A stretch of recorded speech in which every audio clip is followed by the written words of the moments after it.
নিজের ছেলে এরকম করছে এটি বাল দিয়ে রাখছে উপরে দিকে আইছে ওইটুকু তাই না কান্না করে নাই ওইটুকু গাড়িতে পালাই আমার হালা মার ইচ্ছা মতো বসেছে বেশিক্ষণ হয় না 2-4 মিনিট হইব এই রোডে গেছে আল্লাহর গাহুদ দেহু তো শান্তি দিব কেন হুতে মারি দিব কেন এই ইয়া কর এই তোর কান্দাড়ি তাকে হাসপাতাল সিলেট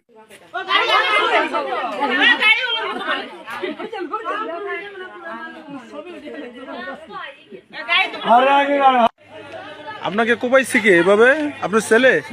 নাম কি ছেলের নাম দিদার আলম সে কি করে এডিকশন মাদকাসক্ত মাদকটা তো খাইনি আরে এই আপনি দিতে আসুন